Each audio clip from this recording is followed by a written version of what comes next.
Bonjour. Aujourd'hui, on va explorer ensemble quelques points chauds de l'actualité santé au Maroc, en se basant sur les infos de 7 Days Santé et Conso. Oui, bonjour. On va regarder de plus près la stratégie pour la santé mentale, des découvertes, parfois surprenantes, et puis des innovations, comme ce passeport dentaire numérique. Exactement. Et aussi un petit focus sur la santé au travail. L'idée, c'est de voir un peu ce que tout ça nous dit sur les tendances actuelles. Hmm. Alors, commençons par la santé mentale. Le ministre Amin Tarawi a annoncé une stratégie nationale. C'était attendu, non? Ah oui, très attendu. Surtout face aux besoins croissants, notamment chez les jeunes, qui sont quand même fragilisés par le contexte actuel. Le manque de structure était souvent pointé du doigt. Tout à fait. Alors, cette stratégie, elle vise à revoir le cadre légal, mettre en place de nouveaux protocoles, mieux protéger les patients.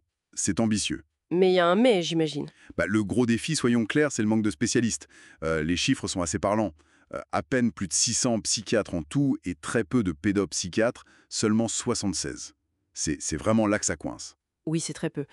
Ça veut dire quoi concrètement pour quelqu'un qui cherche de l'aide? Des délais d'attente énormes. Probablement, oui.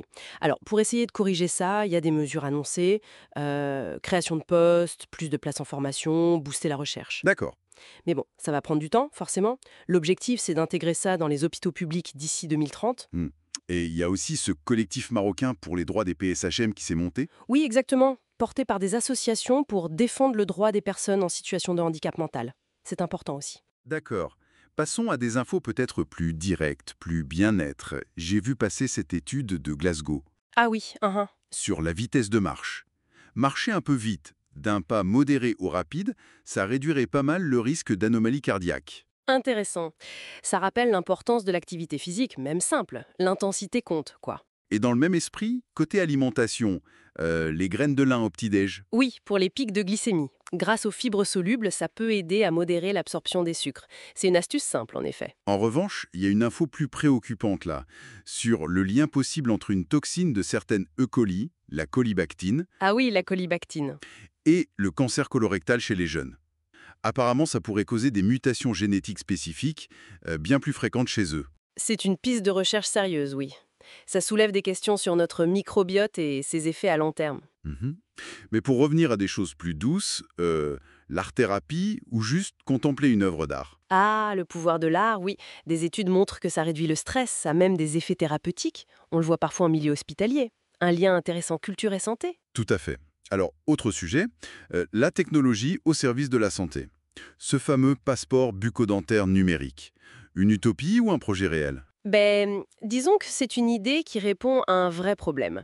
Aujourd'hui, le suivi dentaire, c'est souvent le trou noir. On perd les infos. Oui, chacun a ses radios dans un coin. Voilà. Donc l'idée d'un dossier numérique unifié, ça permettrait une meilleure continuité des soins, l'accès à distance aussi, la télédentisterie pour les zones rurales.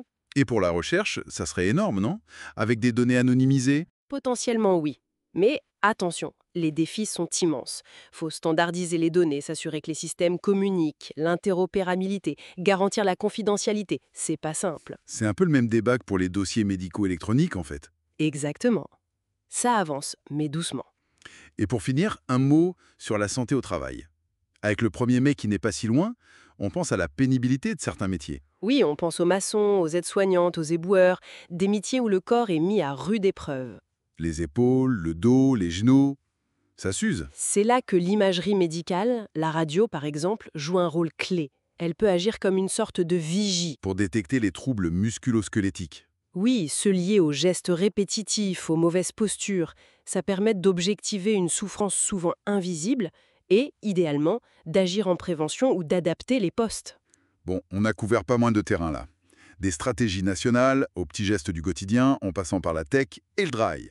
Ce qui ressort peut-être, c'est cette idée d'une gestion plus proactive de la santé. Ça concerne tout le monde, les politiques, les individus, la technologie.